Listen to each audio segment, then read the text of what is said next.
Hi, and welcome back for part 2, Chapter 9, Magazines and the Age of Specialization. Since the 1740s, magazines have played a key role in our social and cultural lives in America, becoming America's earliest national mass media. They created some of the first spaces for discussing the broad issues of the age, including public education, the abolition of slavery, women's suffrage, and literacy. In this lecture, we will look at the history of the magazine industry, the age of muckraking, and the political value of magazines and their connection to photojournalism.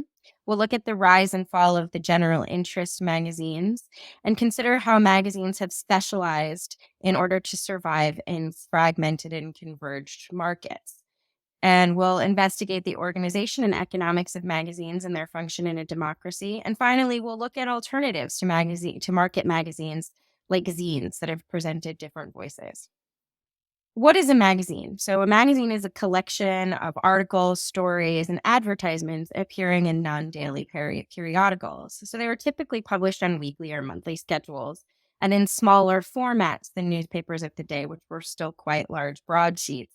And that made them much more easily transportable and cheaper to ship often. Because of the difference in schedule, they also tended to allow for more in-depth writing. Magazines first appear in the late 1600s, and the first of these are political magazines. They offered poetry, politics, and philosophy for London's elite and served a readership of about a few thousand originally printed material, and often were materials that had originally been printed in newspapers and political pamphlets. Magazines tended to be places to collect things rather than necessarily have original writing, but that changes over time. The first magazines in colonial America didn't appear until 1741 in Philadelphia, about 50 years after the first newspapers. This was largely due to a lack of a substantial middle class, widespread literacy, or the advanced printing technologies that were available in the UK. In the United States, magazines have a close historical connection to the post office. And so the first two magazines that were published in the US, the American Magazine General and the Magazine and Historical Chronicle, were both published by early postmaster generals. Growth of the magazine industry remained slow in the United States after the Revolution because of the high delivery costs and low subscription numbers, although most communities had their own weekly magazines by 1825. In 1821, the Saturday Evening Post, which would be the longest running magazine in the United States, was first launched. Like most magazines of the day, it really didn't include very many original writings and instead borrowed many of its pieces from other sources. Eventually, the Post grew to incorporate news, poetry, original essays, and play reviews, and writings of prominent writers, including Nathaniel Hawthorne and Harriet Beecher Stowe, who would become important novelists of the day. Although the Post was a general interest magazine, it was also the first major magazine to appeal directly to women with its subsection, the Ladies' Friend column, which addressed women's issues. As the 19th century progressed, the idea of specialization and specialized magazines devoted to certain categories of readers began to develop. So these were religious, literary, professional, including the American Farmer, American Journal of Education, and of course, medical magazines. And this is also the very beginning of magazines that focused on women and girls as a specific group. In 1828, Sarah Josepha Hale started the first magazine directed exclusively to a female audience, the Ladies Magazine. After 9 years and marginal success, it merged with a magazine, another rival magazine, Goody's Ladies Book. In addition to carrying general interest articles, the magazine advocated for women's education, for work and property rights. Hale's magazine played a central role in educating working and middle-class women who had been denied access to higher education, and by which we mean really usually schooling after about third or fourth grade throughout the 19th century. In 1870, about 12,000 magazines were produced in the United States. By 1890, that number had reached 4,500, and by 1905, more than 6,000 magazines existed. So you can see this little chart here that's also in your book that shows this sort of meteoric rise. And it shows that it continues even with just the slightest dip from 2014 to 2016. Part of this surge in titles and readership was the facilitation of the Postal Act of 1879. Like I said, the post office is an important aspect to distribution of printed materials in the US. And this act assigned magazines a lower postage rate and put them on equal footing with newspapers, which could be delivered by mail, reducing distribution costs radically. Faster presses and advances in mass production of printing, conveyor systems, and assembly lines also reduced production costs and made larger circulation of national magazines possible. So we started to move from these sort of local community magazines to many more national magazines with wider readerships. As magazine circulation began to skyrocket, advertising revenue also soared. So the economics behind the rise of advertising was really simple. A magazine publisher could dramatically expand his circulation by dropping the price of an issue a little bit so people would find it more appealing, especially below the product, and he could do this even below the production cost of that single copy. But the publisher then could recoup that loss, so could make back the amount of money that he would be losing by selling the magazine at a deficit by bringing in more advertising revenues. And guaranteeing large readerships was something to the advertisers was important. So the magazine, if they could reduce their costs and expand their readership, they could then make more money from advertisers by showing them how much of appeal they were. So the economics of this are that actually, in many ways, magazines don't really make any money from subscriptions. They make all of their money, if not more than they lose, in actually distributing from the cost of advertising. So you can see in an old magazine here, some funny advertisements of the day. So everything from shoes to foot care to bicycles to chickens. You could buy chickens in the magazine as well. With better distribution and lower costs, now magazines started to attract more readers. But to maintain sales, magazines also had to shift their content a little bit as well. And one way to do this was to focus on more sort of sensational or exciting stories, both fictional, like those we saw in Penny Dreadfuls in the book section of this week's lecture, but also in reporting. So yellow journalism, a style that peaked in the 1890s, emphasized high-interest stories that focused on sensational crime news, big headlines, reports on exposed corruption, etc., particularly in business and government, things that people wanted to read about from the working and middle classes. While some of yellow journalism was purely sensational to sell papers, and it has often been called the fake news of its day, a lot of it was also an important place for muckrakers or investigative journalists to tell stories that would push for social reform on behalf of the public good. For example, the Ladies' Home Journal and its editor, Edward Bach, led the fight against unregulated patent medicines, which at the time were often as much as 50% alcohol and usually included opium. So things that were being sold as medicine were really just intoxicants. And other magazines took on poor living and working conditions, exposed unsanitary practices in food industries, and joined the fight against phony medicines.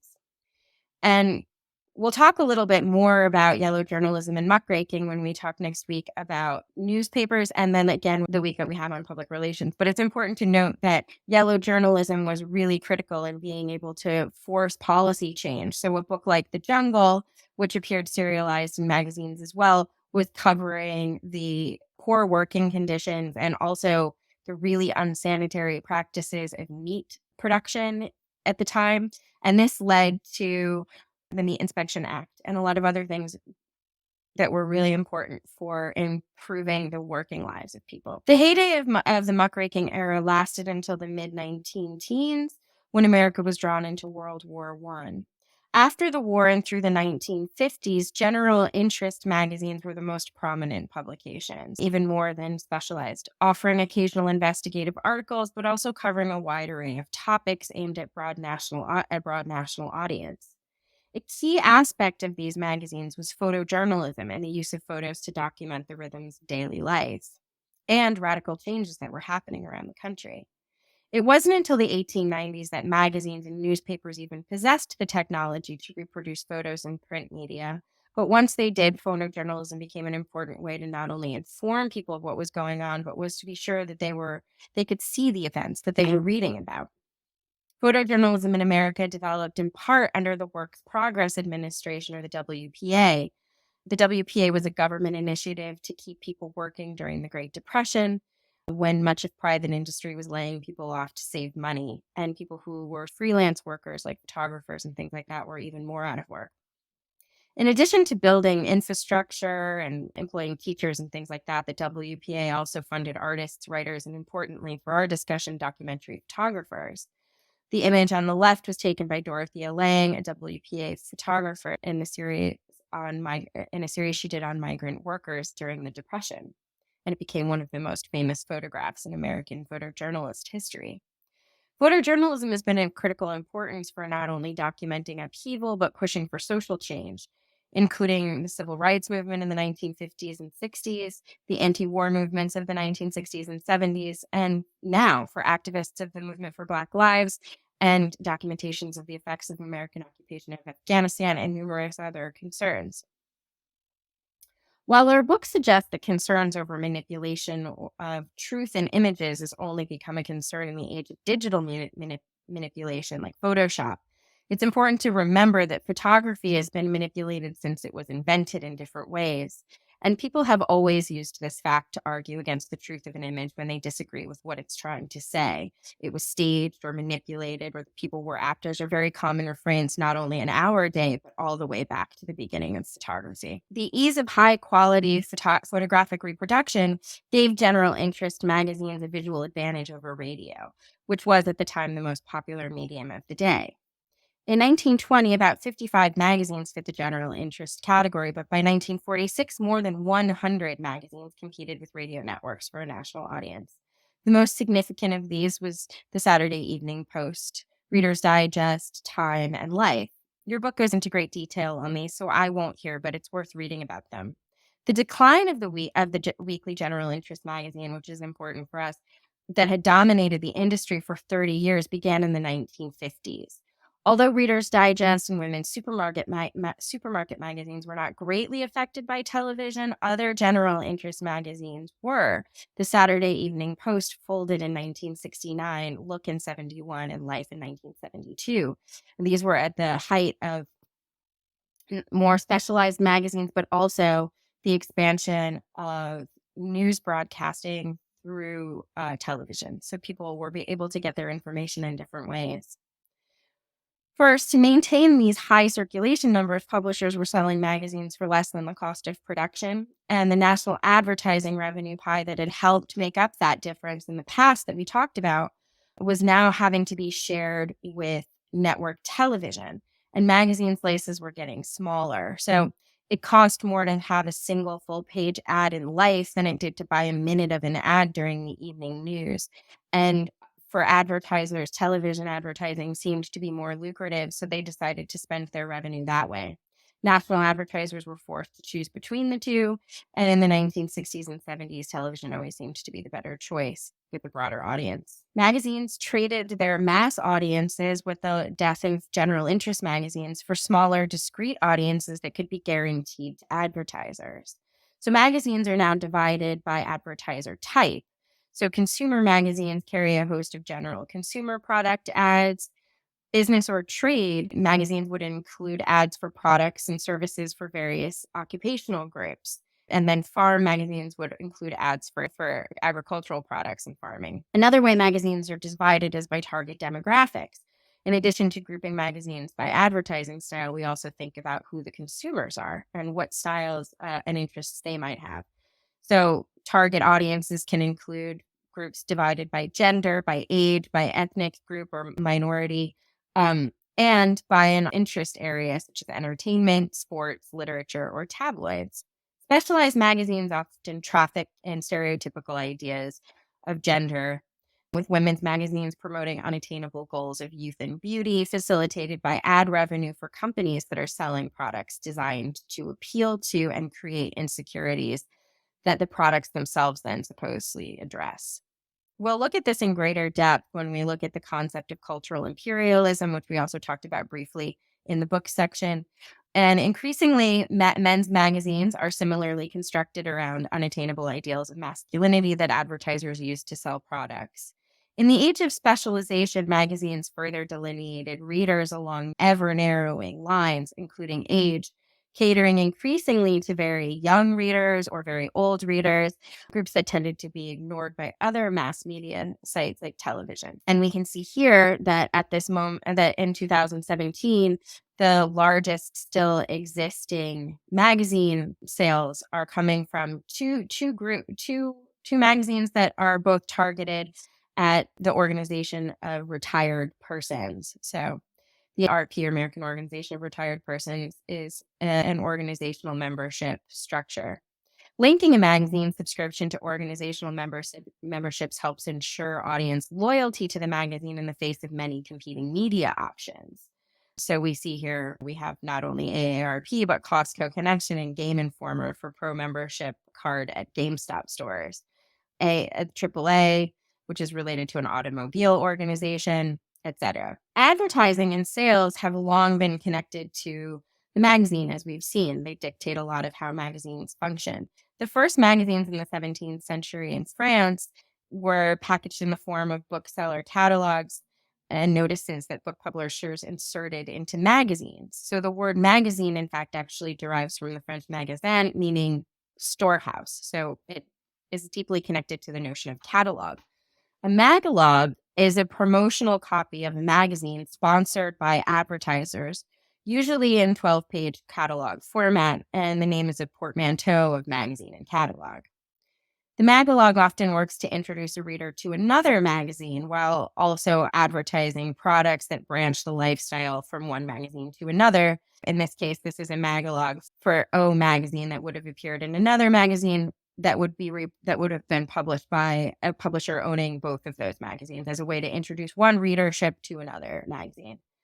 These are ways for magazines like Time and Condé Nast, who own multiple magazines that have similar but slightly different niche markets, to increase their magazine audience bases.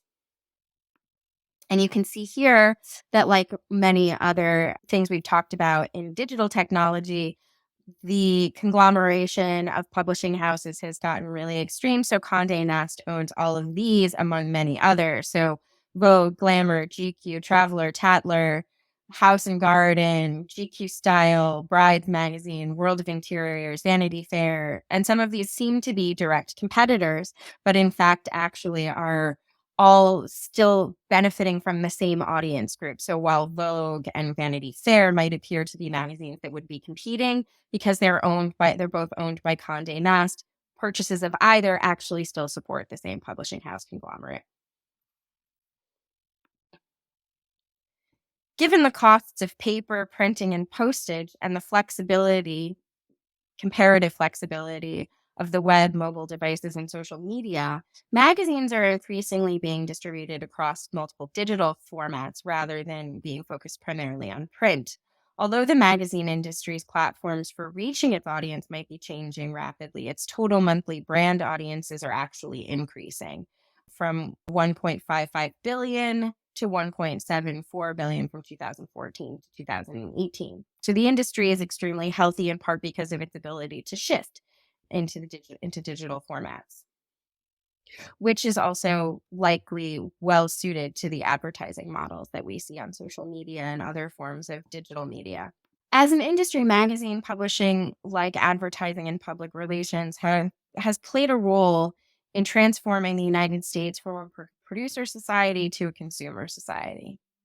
Since the 1950s, individual magazines have not had the powerful national voice they once possessed, uniting separate communities around important issues, such as abolition and suffrage, that were foundational to the democratic possibilities of magazines. Today, with so many specialized magazines appealing to distinct groups of consumers, magazines play a much diminished role in creating a sense of national identity, and instead actually produce the same kind of niche markets we talk about a little bit when we think about social media and siloing.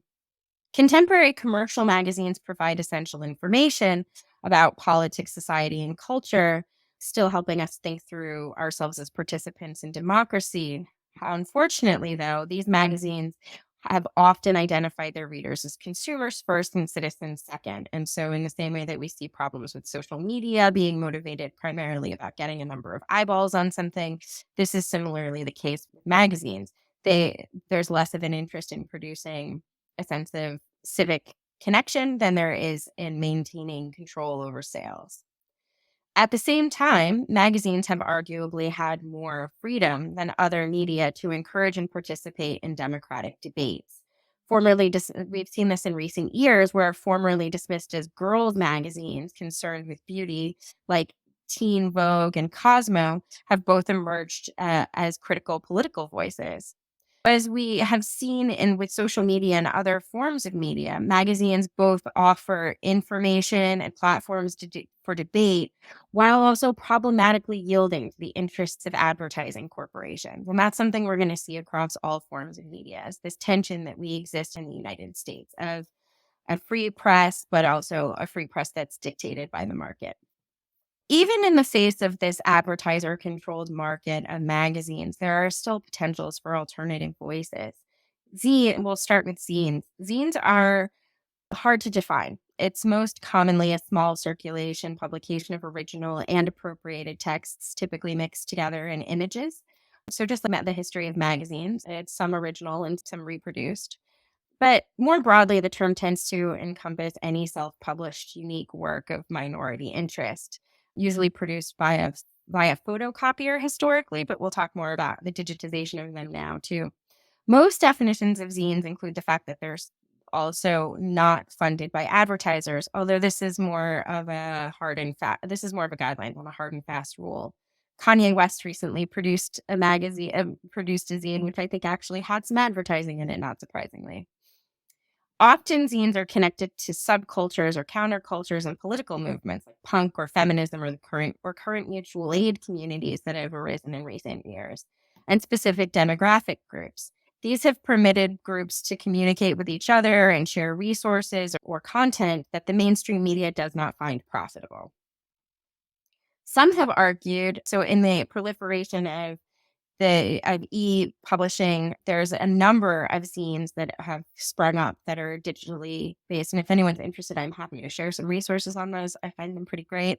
Also, I've linked to an article in the module that where some have argued that resource slide shares that appeared during the movement for Black Lives and during COVID that provided people with both information, graphics, and resources of who to reach out to, who to support, etc., have also built themselves on the model of the traditional zine and are equally invested in producing specific communities and addressing their needs. In addition to zines, there are underground publications that are similarly related and other political magazines, some of which resist advertiser dollars. So things like Mother Jones that make very specific choices about what advertisers they work with because of their political motivations, and those exist on both the left and the right. So today, we saw in our look at books and magazines some of the same concerns we saw last week and will continue to see throughout the semester. With new and expanding technologies, we get increasing access and representations. With the expansion of production, we also see increased consolidation of ownership, which means that although we have seemingly more choices, the voices and interests of the very few are still being represented and served. Books and print or other forms of textual media remain an important part of an informed society, regardless of the format. And people consistently work to expand the voices of those visible through these formats. So looking for alternative models is always an interesting thing to see as the world is continually getting more standardized by large corporate conglomerations. I hope that's been an interesting week for you guys. That'll be it for today for lectures. Have a good week, everybody. Bye.